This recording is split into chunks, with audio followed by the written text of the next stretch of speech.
दोस्तों, दुनिया के सबसे बड़े शांति और मानवता के सम्मान के बारे में सोचते ही दिमाग में करुणा, अहिंसा या भलाई की तस्वीरें उभरने लगती हैं। बिल्कुल। है ना? ये मान लेना बहुत स्वाभाविक है कि इस तरह के किसी पुरस्कार की शुरुआत किसी बहुत महान संत या दार्शनिक ने की होगी। लेकिन यहीं पर एक बहुत ही गहरा और ऐतिहासिक विरोधाभास सामने आता है। हाँ, एक ऐसा विरोधाभास जो सच में हैरान करने वाला है। बिल्कुल। दुनिया का सबसे प्रतिष्ठित शांति और मानवता का पुरस्कार उस व्यक्ति ने शुरू किया था जिसका सबसे प्रमुख आविष्कार ही चीजों को उड़ाना, तबाह करना और पहाड़ों को बारूद से चीर देना था। हम बात कर रहे हैं डायनामाइट के आविष्कारक स्वीडिश वैज्ञानिक अल्फ्रेड नोबेल की। ये इतिहास के पन्नों में दर्ज सबसे दिलचस्प कहानियों में से एक है। देखिए, अल्फ्रेड नोबेल ने एक ऐसा आविष्कार किया, मेरा मतलब है डायनामाइट, जिसने निर्माण के क्षेत्र में तो पूरी क्रांति ला दी। लेकिन साथ ही युद्ध और विनाश के तरीके को भी हमेशा के लिए और अधिक भयानक बना दिया। अपने जीवन के अंतिम वर्षों में नोबेल शायद इस बात से बहुत अधिक चिंतित हो गए थे कि आने वाली पीढ़ियां उन्हें सिर्फ मौत के एक सौदागर के रूप में याद रखेंगी, जो कि कोई भी नहीं जाएगा। बिल्कुल नहीं। इसलिए अपनी वसीयत के माध्यम से उन्होंने अपनी विशाल संपत्ति का उपयोग एक ऐसा ढांचा तैयार करने में किया जो दुनिया भर में विज्ञान, साहित्य और शांति के लिए काम करने वालों को सम्मानित करे। और आज की हमारी इस गहन चर्चा का केंद्र यही ऐतिहासिक ढांचा है। हमारे पास जानकारी के लिए एक बहुत ही विस्तृत स्रोत है, एक प्रेजेंटेशन या पीपीटी जो 2025 के नोबेल पुरस्कार विजेताओं की पूरी रूपरेखा हमारे सामने रखती है। हाँ, और ये बहुत ही विस्तृत जानकारी है। बिल्कुल। 1901 में पहला पुरस्कार दिए जाने के बाद से ये हर साल 10 दिसंबर को, जो कि अल्फ्रेड नोबेल की पुण्यतिथि है, 6 श्रेणियों में दिया जाता है। भौतिकी, रसायन विज्ञान, चिकित्सा, साहित्य, शांति और अर्थशास्त्र। और ये भी दिलचस्प है कि अधिकतर पुरस्कार स्वीडन में दिए जाते हैं, लेकिन शांति पुरस्कार नॉर्वे में दिया जाता है। सही कहा। तो 2025 में कुल 16 लोगों को ये सम्मान मिला है, लेकिन आज हमारा मिशन केवल इन 16 विजेताओं के नाम और उनकी उपलब्धियों की सूची पढ़ना नहीं है। हमारा असली मकसद ये समझना है कि इन खोजों ने कैसे काम किया है और असल में ये हमारी दुनिया को किस दिशा में ले जा रही हैं। मैं पूरी तरह सहमत हूँ। जब हम इन 16 नामों और उनके काम का विश्लेषण करते हैं तो वे केवल किसी शोध पत्र के बोरिंग निष्कर्ष नहीं लगते। वे उन जटिल समस्याओं के व्यवहारिक समाधान हैं जिनसे मानवता दशकों से जूझ रही है। स्रोत सामग्री में दी गई विजेताओं की ये सूची हमें दिखाती है कि कैसे मानव मस्तिष्क एक ही समय में शरीर के भीतर की अत्यंत सूक्ष्म कोशिकाओं से लेकर पूरी अर्थव्यवस्था के विशाल चक्रों तक को समझने का प्रयास कर रहा है। तो चलिए मानव शरीर के उन रहस्यों से ही शुरुआत करते हैं जो हमें अंदर से बचा रहे हैं। 2025 का चिकित्सा या मेडिसिन का नोबेल पुरस्कार 3 वैज्ञानिकों को दिया गया है, मैरी ब्रंको, फ्रेड राम्सडेल और शिमोन सकागुची। हाँ, इन तीनों के काम वाकई अभूतपूर्व है। स्रोत के अनुसार ये सम्मान उन्हें रेगुलेटरी टी सेल्स की खोज के लिए मिला है। बताया गया है कि ये हमारे इम्यून सिस्टम को नियंत्रित करते हैं। अब अगर हम इसे एक रोजमर्रा के उदाहरण से समझें तो इम्यून सिस्टम एक सेना की तरह है जो वायरस और बैक्टीरिया जैसे बाहरी दुश्मनों से लड़ती है। बिल्कुल, एक रक्षा प्रणाली। तो क्या हम इन रेगुलेटरी टी सेल्स को उस सेना के शांतिदूत या पीसकीपर्स कह सकते हैं जो अपनी ही सेना को अपने ही घर पर हमला करने से रोकते हैं? ये सेना और शांतिदूत वाली तुलना शुरुआत के लिए बहुत अच्छी है, लेकिन इसमें एक और जटिल परत है जिसे समझना जरूरी है। समस्या ये है कि ये सेना यानी हमारा इम्यून सिस्टम जन्म से ये नहीं जानता कि दोस्त कौन है और दुश्मन कौन। अच्छा, तो फिर उसे पता कैसे चलता है? उसे प्रशिक्षित किया जाता है। जब कोशिकाएं शरीर के भीतर गश्त कर रही होती हैं तो वे हर उस चीज पर हमला करने के लिए तैयार रहती हैं जो उन्हें थोड़ी भी अजीब लगती है। मैरी ब्रंको, फ्रेड राम्सडेल और शिमोन सकागुची ने वास्तव में यह खोजा कि ये रेगुलेटरी टी सेल्स उन आक्रामक कोशिकाओं को रोकते कैसे हैं। वे एक तरह का रासायनिक आईडी कार्ड चेक करते हैं। आईडी कार्ड मतलब ये कोशिकाएं आपस में रासायनिक स्तर पर बातचीत करती हैं? हाँ, बिल्कुल।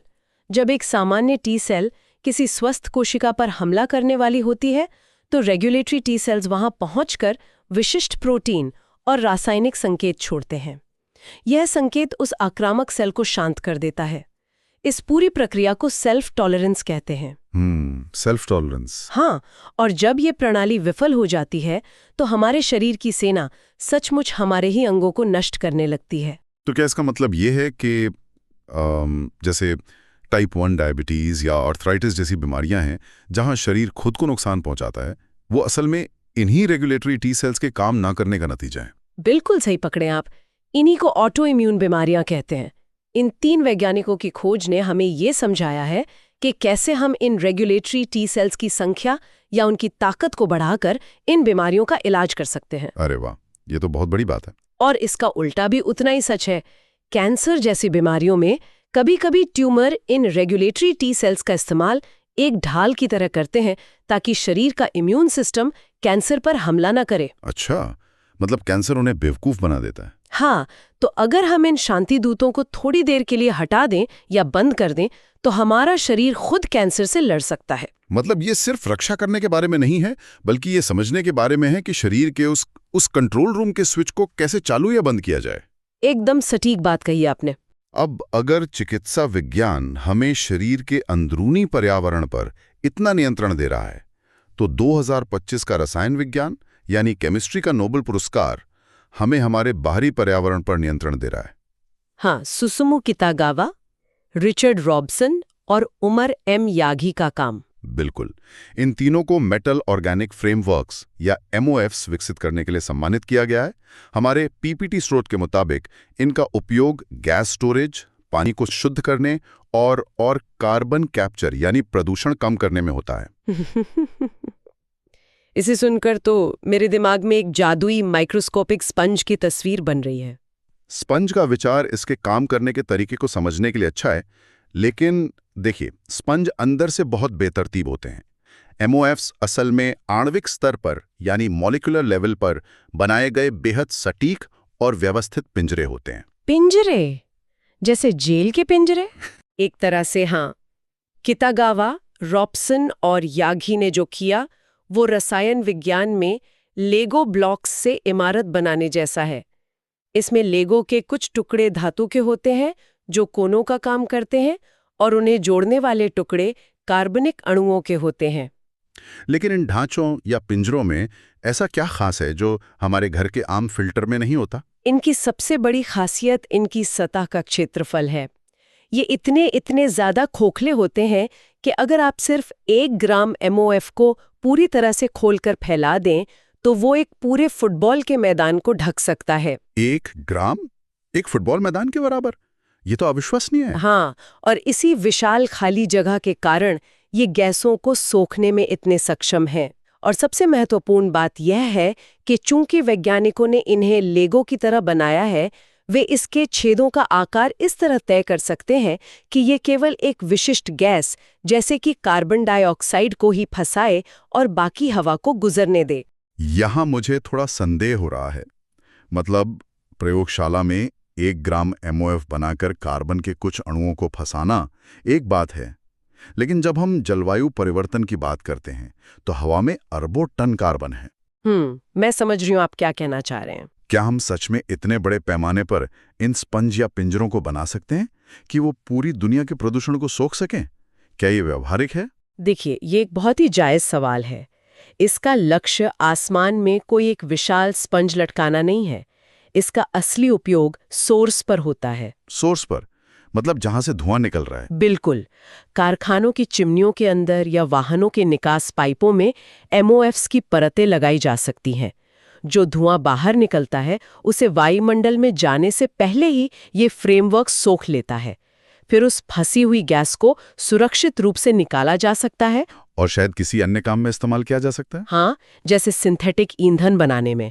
ये पर्यावरण को शुद्ध करने की दिशा में एक बहुत बड़ा और ठोस कदम है। ये देखना वाकई दिलचस्प है कि कैसे वैज्ञानिक एक तरफ अणुओं को जोड़कर पिंजरे बना रहे हैं और दूसरी तरफ शरीर की कोशिकाओं के रासायनिक संकेतों को पढ़ रहे हैं। लेकिन चलिए अब अणुओं के स्तर से भी और नीचे चलते हैं, उस दुनिया में जहां भौतिकी के सामान्य नियम पूरी तरह टूट जाते हैं। बिल्कुल।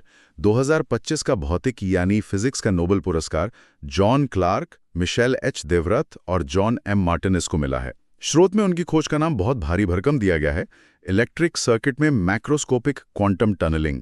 हाँ, नाम थोड़ा जटिल है, लेकिन ये शायद इस साल की सबसे भविष्य को बदलने वाली खोज है। क्वांटम टनलिंग वो सिद्धांत है जिसके आधार पर भविष्य के क्वांटम कंप्यूटर और क्वांटम सेंसर बनाए जा रहे हैं। मुझे यहाँ थोड़ी उलझन हो रही है।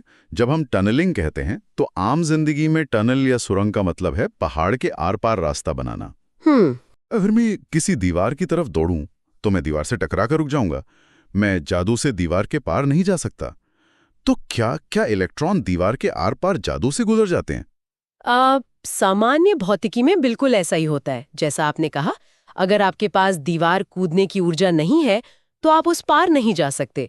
लेकिन क्वांटम स्तर पर परमाणु और इलेक्ट्रॉन ठोस गेंदों की तरह व्यवहार नहीं करते। तो वो कैसे व्यवहार करते हैं? वे संभावनाओं की तरंगों की तरह होते हैं, प्रोबेबिलिटी वेव्स। इसका मतलब है कि हमेशा एक बहुत ही छोटी गणितीय संभावना होती है कि वो कण बिना दीवार को पार किए सीधे उस पार मौजूद हो जाए, अचानक से उस पार प्रकट हो जाए। हाँ, और इसी घटना को क्वांटम टनलिंग कहते हैं। तो ये तो प्रकृति का अपना कोई शॉर्टकट हुआ। लेकिन स्रोत में जो शब्द इस्तेमाल हुआ है वो है मैक्रोस्कोपिक क्वांटम टनलिंग। मैक्रोस्कोपिक का मतलब तो बड़ी चीजें होता है। क्या इसका मतलब यह है कि हम किसी बड़ी चीज जैसे किसी क्रिकेट की गेंद को दीवार के आर पार भेज सकते हैं? नहीं, क्रिकेट की गेंद को तो नहीं भेज सकते, लेकिन यहीं पर जॉन क्लार्क, मिशेल एच दिवरेत और जॉन एम मार्टिनेस का असली योगदान सामने आता है।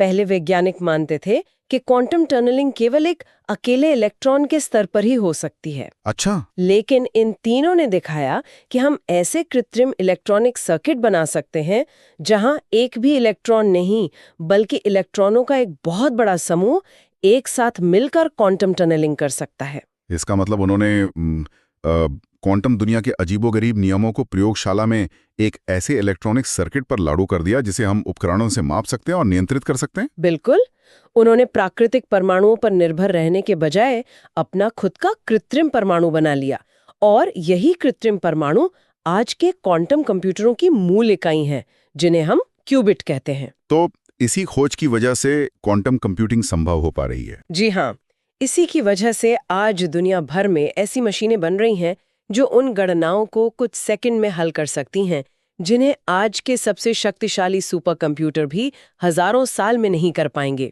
और जब ऐसी शक्तिशाली तकनीक बाजार में आती है तो वो केवल विज्ञान तक सीमित नहीं रहती, वो पूरी दुनिया के व्यापार और अर्थव्यवस्था का नक्शा बदल देती है। बिल्कुल, तकनीक और अर्थव्यवस्था का बहुत गहरा नाता है। और हमारी स्रोत सामग्री हमें ठीक यहीं 2025 के अर्थशास्त्र के नोबेल पुरस्कार की ओर ले जाती है। जोएल मोखेर, फिलिप अगियन और पीटर हॉविट को इनोवेशन और आर्थिक विकास के बीच के संबंध को समझाने के लिए ये पुरस्कार दिया गया है। हाँ, इन अर्थशास्त्रियों ने ये साबित किया है कि तकनीकी प्रगति कोई ऐसी चीज नहीं है जो अर्थव्यवस्था के बाहर से जादू की तरह आती है। तकनीकी प्रगति ही वो असली इंजन है जो अर्थव्यवस्था को भीतर से चलाता है। या कहें तो इस सिद्धांत से थोड़ा सवाल करना चाहूंगा, क्या ये बात पहले से ही बहुत स्पष्ट नहीं थी कि नए आविष्कारों से पैसा बनता है और अर्थव्यवस्था बढ़ती है? मतलब इसमें नोबेल पुरस्कार जीतने जैसी क्या नई बात है? ये ऊपर से देखने पर बहुत स्पष्ट लगता है, लेकिन अर्थशास्त्र के पारंपरिक मॉडलों में ऐसा नहीं था। पहले के मॉडल में तकनीक को हमेशा एक बाहरी कारक माना जाता था, जैसे कि वो बस आसमान से गिरती हो। अच्छा, तो उन्होंने इसे मॉडल के अंदर कैसे जोड़ा? फिलिप अगियन और पीटर हॉविट ने क्रिएटिव डिस्ट्रक्शन यानी रचनात्मक विनाश के सिद्धांत को गणितीय रूप से साबित किया। उन्होंने दिखाया कि आर्थिक विकास तभी होता है जब नए आविष्कार पुराने उद्योगों को नष्ट कर देते हैं। अच्छा, जैसे डिजिटल कैमराज ने कोडैक की फिल्म रोल इंडस्ट्री को खत्म कर दिया, या फिर आज की स्ट्रीमिंग सेवाओं ने डीवीडी किराए की दुकानों को पूरी तरह बंद कर दिया। एकदम सही उदाहरण है। नई तकनीक पुरानी का विनाश करती है, लेकिन अंततः वह समाज को अधिक अमीर और उन्नत बनाती है। और जोएल मोखेर ने इसमें एक ऐतिहासिक नजरिया जोड़ा। ऐतिहासिक नजरिया? वो कैसे? उन्होंने अध्ययन किया कि कुछ समाज नवाचार क्यों करते हैं और अन्य क्यों नहीं कर पाते। उन्होंने दिखाया कि जिस समाज में ज्ञान को साझा करने की संस्कृति होती है और जहां बौद्धिक संपदा को सुरक्षित रखा जाता है, वहीं आर्थिक विकास सबसे तेजी से होता है। यह सिर्फ पैसे का खेल नहीं है। बल्कि यह विचारों के पनपने के लिए सही माहौल बनाने का खेल है। बिल्कुल। विचारों का पनपना और समाज का निर्माण, ये एक बहुत ही स्वाभाविक मोड़ है जहां हम भौतिक विज्ञान और अर्थशास्त्र की गणितीय दुनिया से निकलकर मानवीय चेतना, समाज की जटिलताओं और हमारे मूल अधिकारों की ओर मुड़ते हैं। हाँ, साहित्य और शांति के पुरस्कार इसी दिशा में हमें सोचने पर मजबूर करते हैं। स्रोत सामग्री के अनुसार 2025 का साहित्य का नोबेल पुरस्कार हंगरी के लेखक लास्लो क्रस्नाहोर्काई को दिया गया है। पीपीटी में बताया गया है कि इनकी रचनाएं मानव जीवन और समाज के अत्यंत गहरे प्रश्नों को दर्शाती हैं। देखिए, लास्लो क्रस्नाहोर्काई की किताबें पढ़ना कोई आसान काम नहीं है। वे अक्सर समाज के अंधेरे, निराशा और मानवीय संघर्षों का एक बहुत ही जटिल चित्रण करती हैं। मतलब वो कोई हल्की फुल्की कहानियां नहीं लिखते। बिल्कुल नहीं। जब हम क्वांटम कंप्यूटर और चिकित्सा चमत्कारों की बात करते हैं तो सब कुछ बहुत चमकदार और प्रगतिशील लगता है, लेकिन क्रस्नाहोर्काई का साहित्य हमें याद दिलाता है कि तकनीकी प्रगति के बावजूद एक इंसान के भीतर के डर, समाज की विसंगतियां और हमारे अस्तित्व के सवाल आज भी वही हैं। वो हमें हमारी जमीनी हकीकत से जोड़कर रखते हैं। हाँ, उनका काम हमें रुककर अपनी खुद की असलियत का सामना करने पर मजबूर करता है। और शायद उसी असलियत, उसी मानवीय संघर्ष का सबसे प्रत्यक्ष रूप हमें 2025 के नोबेल शांति पुरस्कार में देखने को मिलता है। इस साल ये सम्मान वेनेजुएला की नेता मारिया कोरिना मचाडो को मिला है। हमारी स्रोत सामग्री में नोबेल समिति का स्पष्ट कारण दिया गया है। उसमें लिखा है कि उन्हें लोकतंत्र और मानवाधिकारों के लिए किए गए उनके संघर्ष के लिए चुना गया है। नोबेल समिति द्वारा यह चयन इस बात को रेखांकित करता है कि वैज्ञानिक और तकनीकी प्रगति का तब तक कोई अर्थ नहीं है जब तक कि समाज में बुनियादी मानवाधिकार सुरक्षित ना हो। सही बात है। मारिया कोरिना मचाडो का काम वेनेजुएला के भीतर लोकतांत्रिक प्रक्रियाओं को बहाल करने और वहां के नागरिकों के अधिकारों की रक्षा करने पर केंद्रित रहा है। समिति ये मानती है कि शांति का मतलब केवल युद्ध का ना होना नहीं है। तो फिर शांति का असल मतलब क्या उनके अनुसार? इसका मतलब यह सुनिश्चित करना है कि हर नागरिक को आजादी और गरिमा के साथ जीने का अधिकार मिले। मुझे इन दोनों पुरस्कारों, मतलब साहित्य और शांति, इन दोनों में एक बहुत ही गहरा संबंध दिखाई देता है। दोनों ही मानवीय संघर्ष की कहानियां हैं। बिल्कुल। लास्लो क्रस्नाहोर्काई समाज की जिन जटिलताओं और अस्तित्व के संघर्षों को पन्नों पर शब्दों के माध्यम से उकेरते हैं, मारिया कोरिना मचाडो उसी संघर्ष को असल दुनिया में जमीनी स्तर पर लोकतंत्र और मानवाधिकारों के रूप में लड़ रही हैं। और जैसा हमने पहले बात की, बिना अधिकारों के कोई भी समाज उन अर्थशास्त्रियों के इनोवेशन का फायदा नहीं उठा सकता। इसमें कोई शक नहीं है। अगर हम अल्फ्रेड नोबेल की मूल वसीयत को याद करें, जिसमें उन्होंने मानवता के लिए सबसे बड़ा योगदान की बात की थी, तो ये स्पष्ट हो जाता है कि मानवता की रक्षा के लिए हमें प्रयोगशालाओं में काम करने वाले वैज्ञानिकों की भी उतनी ही जरूरत है जितनी कि सड़कों पर अधिकारों के लिए आवाज उठाने वाले नेताओं की, और समाज का सच लिखने वाले लेखकों की भी। हाँ, बिल्कुल। तो इस विस्तृत और गहन चर्चा को समेटते हुए अगर हम 2025 के इन 16 विजेताओं की पूरी तस्वीर देखें तो 10 दिसंबर के उस समारोह की भव्यता समझ में आती है। एक बहुत ही व्यापक तस्वीर उभरती है। हाँ, चिकित्सा में रेगुलेटरी टी सेल्स के रूप में हमारे शरीर के शांति दूतों की खोज से लेकर रसायन विज्ञान में प्रदूषण सोखने वाले MOFs तक, भौतिकी में क्वांटम टनलिंग के कृत्रिम सर्किट से लेकर अर्थशास्त्र में रचनात्मक विनाश के सिद्धांत तक, और अंततः साहित्य और शांति में मानवाधिकारों और मानवीय चेतना की आवाज तक। 1901 से शुरू हुई ये यात्रा हमें लगातार ये दिखा रही है कि इंसान के सोचने और समस्याओं को सुलझाने की क्षमता की कोई सीमा नहीं है। हम हर दिशा में आगे बढ़ रहे हैं। और इस यात्रा के अंत में मैं उसी विरोधाभास पर लौटना चाहूंगा जहां से हमने शुरुआत की थी। अल्फ्रेड नोबेल ने डायनामाइट बनाकर दुनिया में एक ऐसा भौतिक विस्फोट किया था जिसने पहाड़ों को तोड़ दिया था।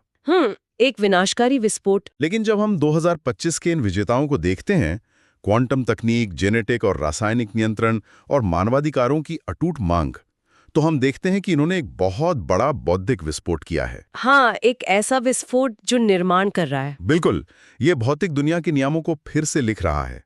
लेकिन ये हम सभी को एक बहुत ही गहरे और विचारणीय सवाल के साथ छोड़ जाता है। वो क्या? वैज्ञानिकों और विचारकों ने ज्ञान का ये जो नया बौद्धिक विस्फोट किया है, क्या हमारा समाज, हमारी संस्थाएं और हमारी नैतिकता इस अभूतपूर्व बदलाव की गति को संभालने के लिए तैयार हैं? ये एक ऐसा सवाल है जिस पर हम सबको गहराई से सोचने की जरूरत है। इसी के साथ आज की ये चर्चा समाप्त करते हैं। हमारे साथ जुड़ने के लिए बहुत बहुत धन्यवाद। धन्यवाद।